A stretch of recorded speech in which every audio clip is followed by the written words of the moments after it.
여러분 이게 누군지 아십니까? 예, 지난 화요일 선거에서 뉴욕 시장으로 당선된 조란 맘다니입니다. 우간다 출생, 인도계로 미국 시민권을 받은 지 7년 만에 미국 제1의 도시 뉴욕의 시장이 되었습니다. 34살이라는 젊은 나이도 충격적이지만 그가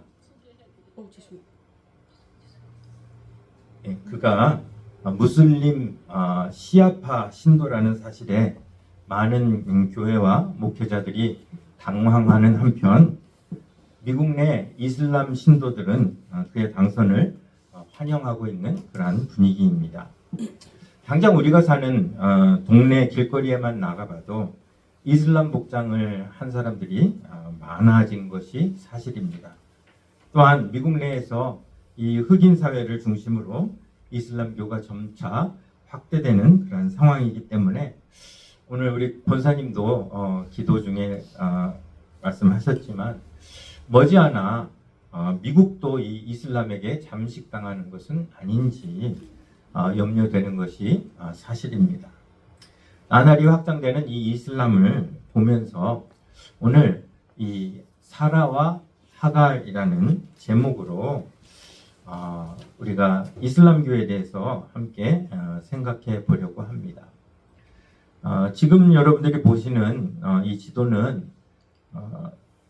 성경시대의 지도가 아니라 요즘의 지도입니다.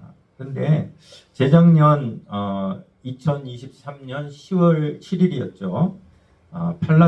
팔레스타인의 이 하마스가 이스라엘을 침공해서 양국 간의 전쟁이 벌어졌을 때 뉴스 앵커가 그 지역을 일컬어서 3대 종교의 발상지라고 했던 말이 기억이 납니다. 맞습니다. 이 땅은 유대교와 기독교 그리고 이슬람교가 기원을 두고 있는 땅입니다. 유대교와 기독교는 굳이 설명하지 않아도 그 관계를 여러분들 잘 아시죠. 그런데 이슬람교 역시 유대교나 기독교와 밀접한 관계가 있다는 사실을 모르는 사람들이 많습니다. 그런데 이 기독교와 이슬람교는 사실은 한 뿌리에서 나왔습니다. 물론 이슬람교가 여호와 하나님을 알라라고 부르는 것부터 이질감이 느껴지지만 그들의 경전인 이 쿠란은 기독교의 성경과 역사적으로 겹치는 부분이 많습니다. 특별히 이 천지 창조부터 아담 또 아브라함까지는 기독교와 같은 내용을 담고 있지만 이 아브라함 이후부터 이슬람교는 다른 길을 걷게 됩니다. 아브라함은 믿음의 조상이라고 우리가 부르는데요. 이슬람교에서도 아브라함을 믿음의 조상으로 여기고 있습니다. 아브라함의 부인 사라는 임신을 못하자 어떻게 합니까? 자기의 여종 하갈을 통해서 아이를 낳게 합니다. 그 아이의 이름이 이스마엘. 그리고 16년 후에 사라 자신이 드디어 아들을 낳고 이름을 이삭이라고 합니다. 이삭이 젖을 후에 이스마엘이 이삭을 놀렸습니다. 그걸 본 사라는 이 이스마엘과 하갈을 내쫓습니다. 그리고 내쫓긴 그 두 모자는 메카에 정착해서 마호메트의 조상이 되었다라는 것이 이슬람교의 역사입니다. 자, 여기까지 다 이해가 되셨죠? 창세기 21장 17절 18절인데요. 하나님이 그 어린아이, 제가 이스마엘이라고 얘기를 했습니다. 그 어린아이의 소리를 들으셨으므로 하나님의 사자가 하늘에서부터 하갈을 불러 이르시되 하갈아 무슨 일이냐 두려워하지 말라. 하나님이 저기 있는 저 아이 이스마엘의 소리를 들으셨나니 일어나 아이를 일으켜 내 손으로 붙들라. 그 다음에 어떤 약속입니까? 그가 큰 민족을 이루게 하리라. 이 말씀처럼 실제로 이스마엘의 후손은 아라비아 계통의 큰 민족을 이루게 됩니다. 죄송합니다. 제가 이 거리 조절을 못해서 깜짝깜짝 놀라시죠?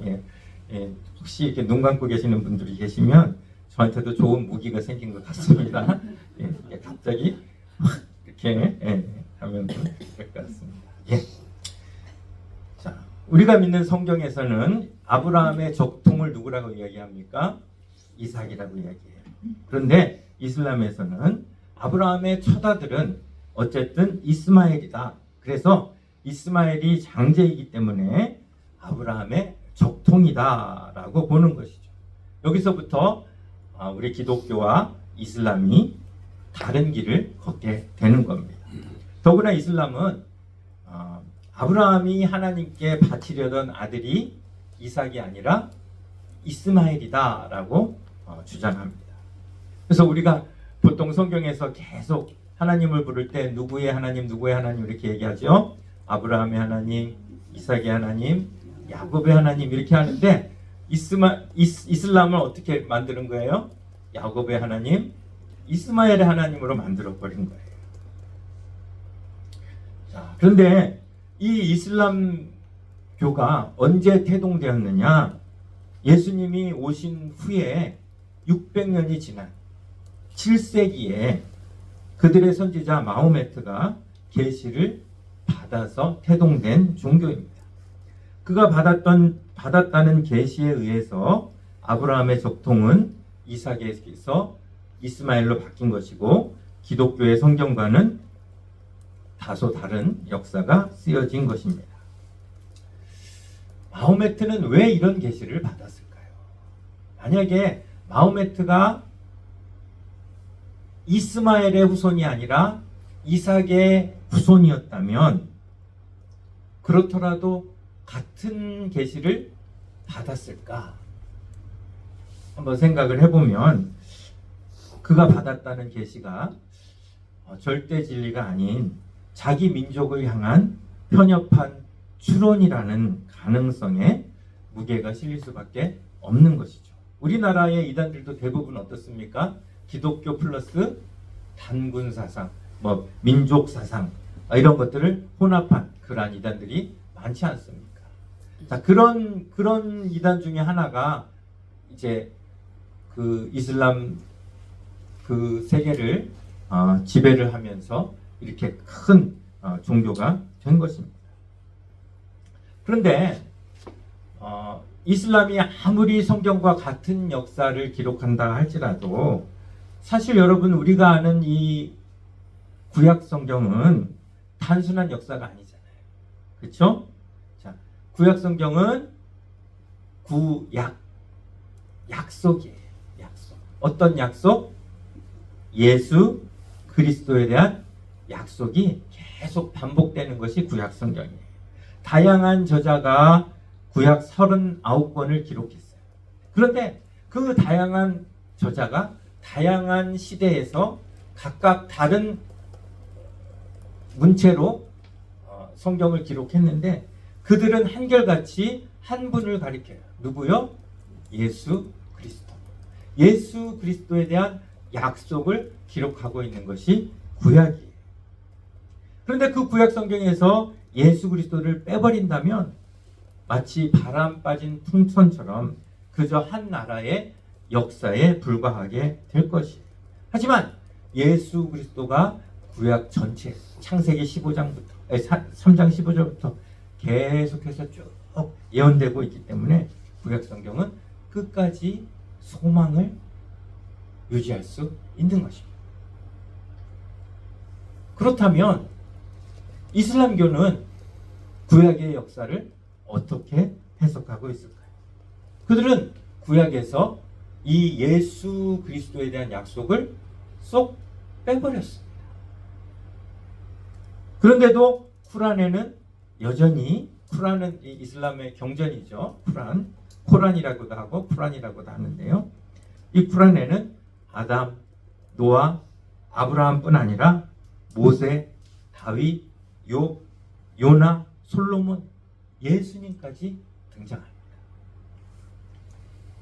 그래서 이 사람들을 어떤 메시아적인 관점에서 메시아를 예표하는 그러한 인물로 등장시킨 것이 아니라 이슬람식 예언자로 재해석되어 등장시킨 것이죠. 자, 우리가 믿는 복음의 출발은 어디에서부터 시작합니까? 내가 죄인이다라는 고백에서부터 출발을 하죠. 자, 우리 예수 믿는 사람 중에서 나는 죄인이 아닙니다라고 하는 사람이 있습니까? 없어요. 나는 죄인이다라는 고백에서부터 시작을 합니다.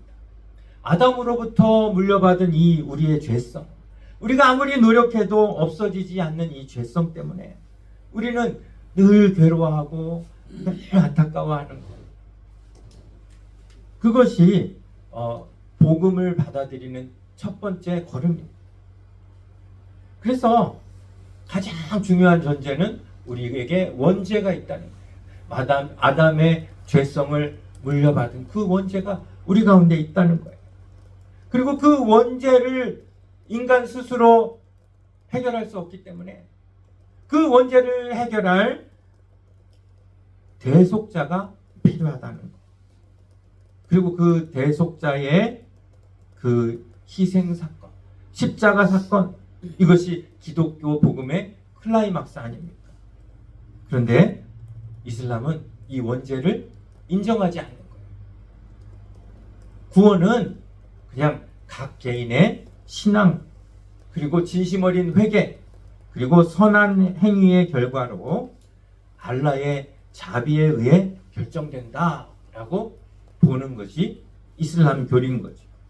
그렇기 때문에 이슬람에는 예수 그리스도의 구속 사건이 필요 없는 거예요.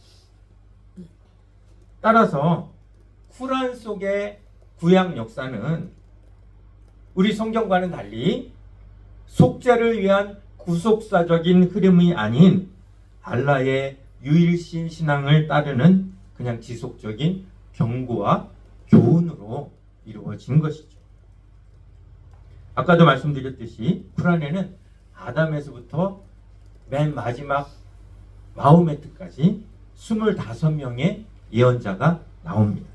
그 중에 예수님도 포함이 되어 있어요. 그런데 모든 예언자는 알라의 뜻을 전하는 메신저이며 이들은 유일신 신앙의 중요성을 강조하고 인간이 알라의 법도에 따라 순종해야 함을 보여주는 어떤 도덕적 교훈으로만 활용이 된다는 것입니다. 자, 그러면 이제 성경과 쿠란의 차이를 아시겠어요? 그래서 결론적으로 쿠란은 구약의 역사를 도덕적으로는 수용을 하지만 기독교적인 관점에서 보는 구속사나 메시아의 개념과는 완전히 다르게 재구성하고 있다라고 우리가 보는 것입니다. 이슬람을 비롯한 세상의 많은 종교가 범하는 잘못이 있습니다. 그것은 종교를 윤리와 도덕의 한여로 만드는 일이죠. 윤리와 도덕을 최고의 선으로 놓고 그것을 이루기 위한 방편으로 종교를 윤리 아래 위치시키는 겁니다. 윤리와 도덕으로 인간이 죽음에서 벗어날 수 있습니까? 없어요. 아무리 윤리적으로 도덕적으로 흠결이 없다 해도 인간 중심에서 날마다 순간마다 싹트는 이 죄의 본성을 지울 수 없습니다. 선행으로 도덕으로 이미 훼손된 하나님의 형상을 어떻게 회복할 수 있습니까?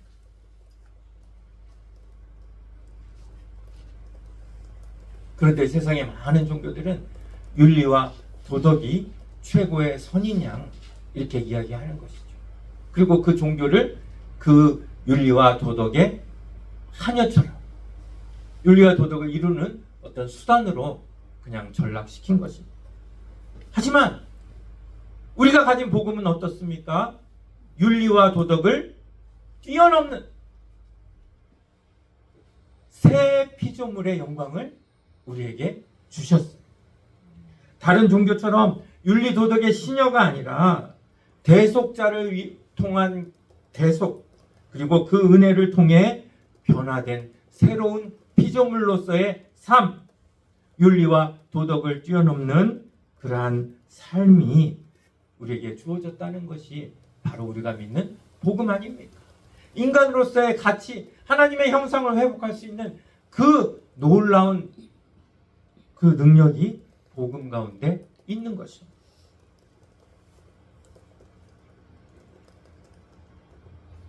그리고 우리가 이 윤리와 복음을 뛰어넘어서 새 피조물이 될 수 있는 가장 결정적인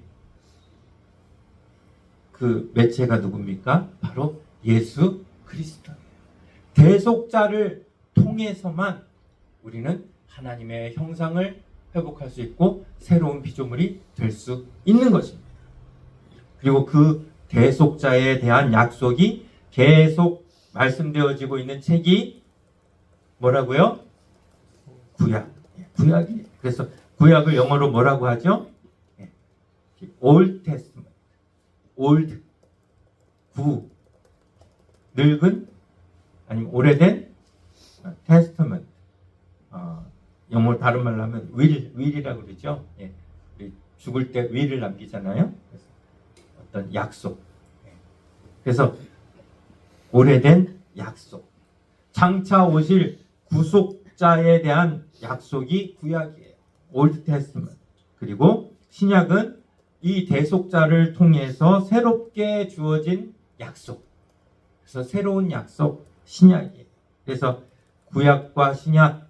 그래서 한국의 어떤 목사님들은 이 세상에서 만병통치약이 있다. 그게 뭐냐? 구약과 신약이다. 뭐 이렇게 하시는데 그런 약자가 아니에요. 여기 약자는 무슨 약자예요? 약속할 때 약자예요. 약속. 오래된 약속, 새로운 약속. 결국 성경은 그냥 한마디로 얘기하면 약속의 책이에요. 약속에 관하여 기록된 책이에요. 그런데 이슬람교의 코란에는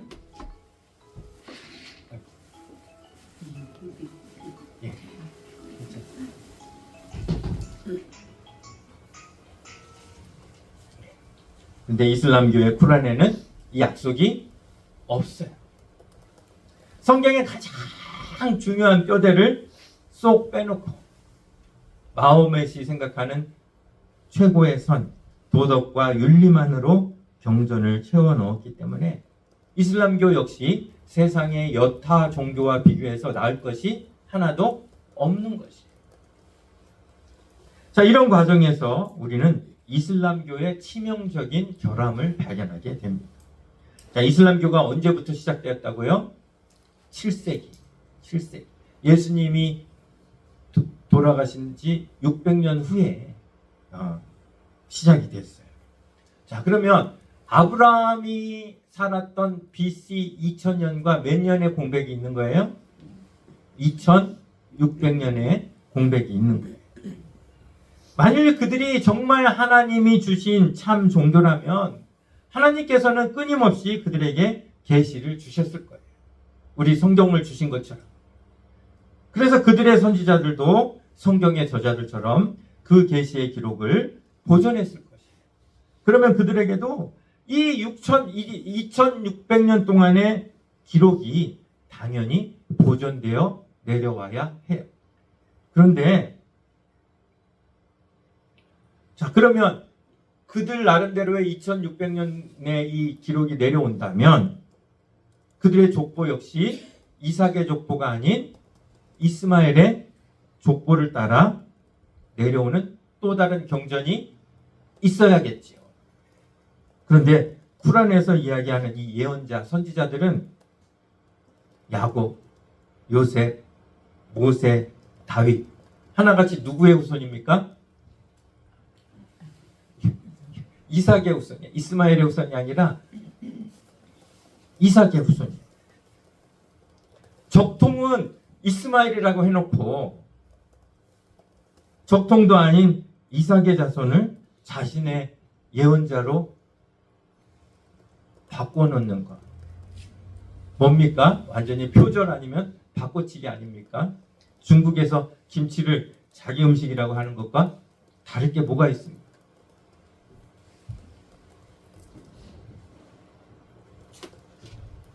정말 이스마엘이 그들의 말대로 적통이라면, 그를 통해 신의 계시가 내려왔다면 당연히 이스마엘 자손을 통해서 계시가 이어져야 하는데, 이스마엘 자손은 하나도 없고 이삭의 자손들로 예언자들을 채워 넣은 이 이슬람교의 궁색함을 어떻게 설명하겠습니까? 마호멧은 계시를 받았다면서 2600년의 역사적 공백을 우리가 믿는 이 성경의 역사를 빌려 이렇게 궁색하게 커버해 놓은 것입니다. 그런 걸 계시라고 믿는 종교가 어찌 참 종교라고 할 수 있겠습니까? 조금만 공부해도 쉽게 드러나는 이 허상. 그런데 전 세계 수많은 사람들이 맹목적으로 그들의 그 교리를 따르고 있는 것이죠.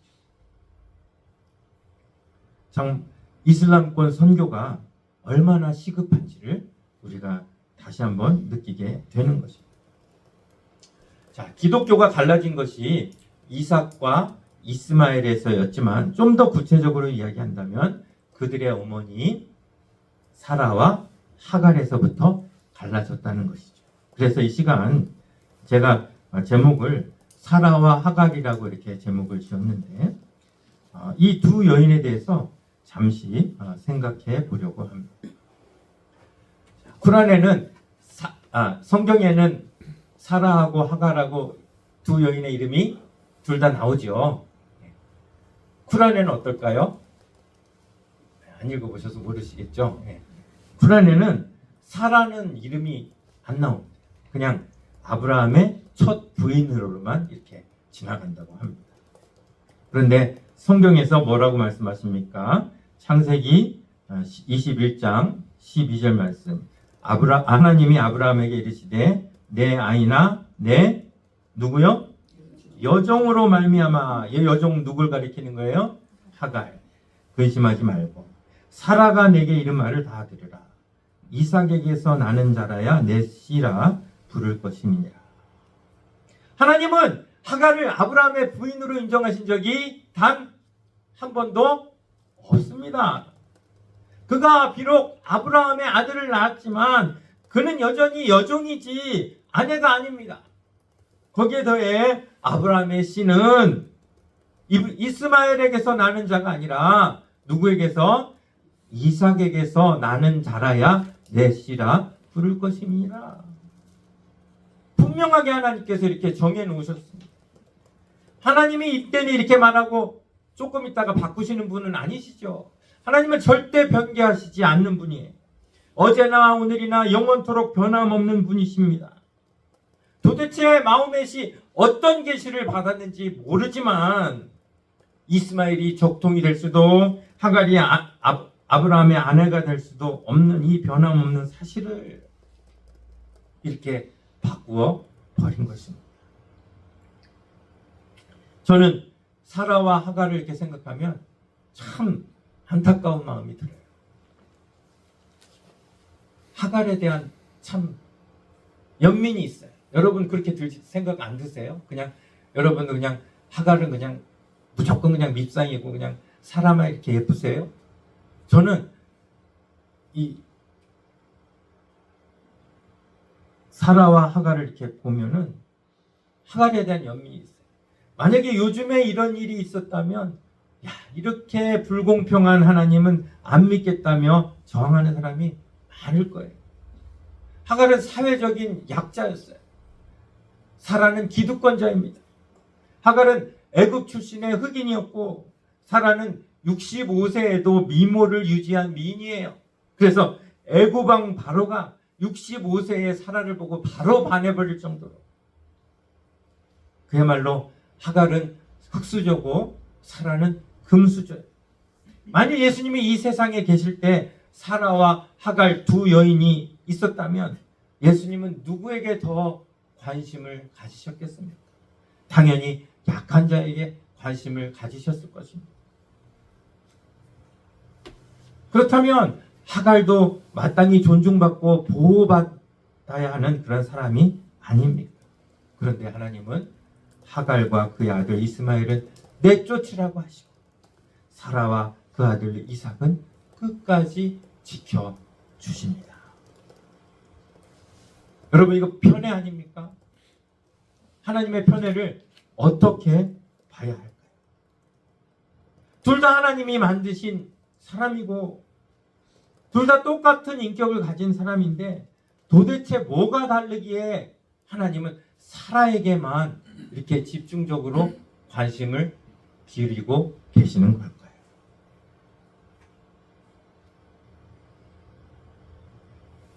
갈라디아서는 기독교와 이슬람교의 차이를 이렇게 이야기합니다. 제가 좀 전에 구약 성경을 해석하는 데 있어서 이슬람교와 기독교의 가장 큰 차이가 뭐라고 했습니까? 거기에 약속이 있느냐 없느냐. 그런데 이슬람교가 생기기 600여 년 전에 500여 년 전에 쓰인 이 갈라디아서에서 바울은 이렇게 증거하고 있습니다. 우리가 읽은 갈라디아서 4장인데요. 기록된 바 아브라함에게 두 아들이 있으니 하나는 여종에게서 하나는 자유 있는 여자에게서 낳았다 하였습니다. 여종에게서는 육체를 따라 낳고 자유 있는 여자에게서는 약속. 하갈과 사라의 차이는 무슨 사라가 기득권자여서 본부인이라서 외모가 예뻐서 그게 아니에요. 이 모든 게 뒤바뀌어 있었을지라도 하나님의 관심은 외모가 아니라 그 안에 약속이 있느냐.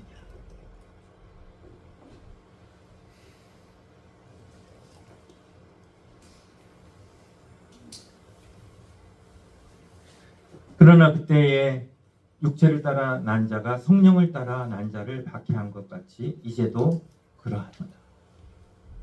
바울이 지금 사라와 하갈을 이야기하면서 지금도 그렇다는 거예요. 하나님의 약속이, 하나님의 성령이 육체를 따라 난 것에 박해를 당하고 있다.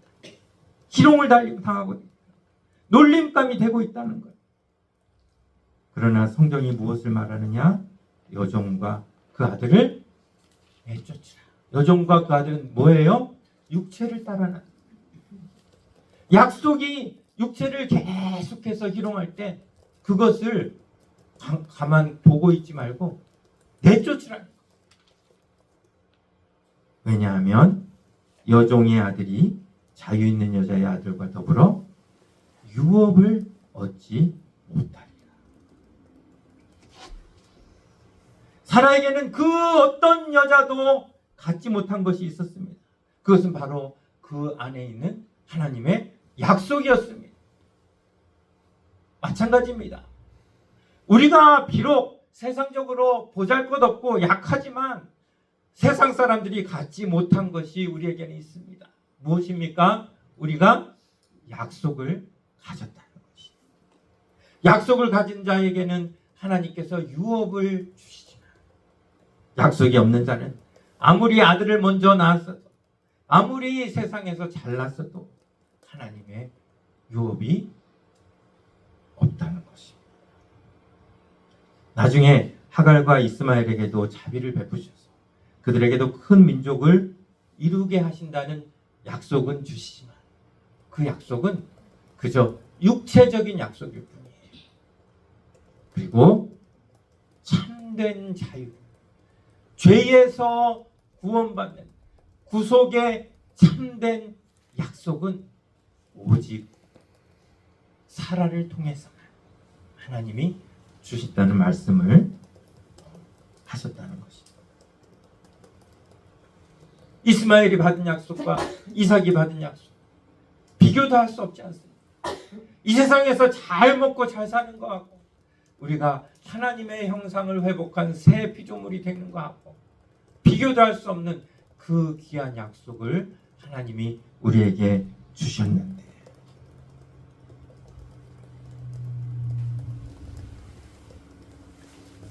이스마엘이 이삭을 놀린 것은 단순히 16살 아래의 동생을 놀린 것이 아니라 이삭이 받은 하나님의 약속을 육체가 갖고 놀았다는 의미입니다. 구번역에는 희롱했다라고 번역이 되어 있고, 오늘 갈라디아서에서는 박해했다라고 이야기합니다. 하나님의 약속이 놀림감이 되고 있는 박해받는 상황에서 살아갈 수 있는 최선은 무엇이었을까요? 바로 약속을 희롱하는 그 존재를 안타깝지만 내쫓는 일. 어찌 보면 사라는 미모를 갖고 태어나서 평생 불임으로 애를 태우다가 자기께로 하갈이라는 여종을 통해 후사를 보게 하고, 그 아들이 자기 아들을 놀리자 못마땅해서 내쫓 탐욕스러운 여자로 보입니다. 하지만 그가 하나님의 약속을 지키기 위해서 한 일은 대대로 신앙의 모범이 되는 일이었다는 것이죠. 하나님의 약속을 희롱하는 것은 그것이 무엇이 됐든 내쫓아야 합니다. 그것이 돈이 됐든 내 혈육이 됐든 관계가 됐든 하나님의 가장 귀한 약속을 희롱하고 박해하는 것이 있다면 사라처럼 내쫓으라. 그 이야기를 지금 바울이 하고 있는 것입니다. 그런데 지금도 이삭의 유업을 받은 이 기독교가 여종의 유업인 이슬람으로부터 희롱을 당하고 있다면 우리는 어떻게 해야 할까요? 그 답을 사라가 지금으로부터 4,000년 전에 우리에게 미리 보여준 것입니다. 하나님의 약속은 영원합니다. 2600년이 흘렸다고 해서 하나님의 약속이 이삭에서 이스마엘로 바뀌는 일은 절대 없습니다. 그러기에 이슬람은 쓸 자리가 없습니다. 그럼에도 불구하고 하나님은 이슬람권 사람들에게도 구원의 문을 여셨습니다.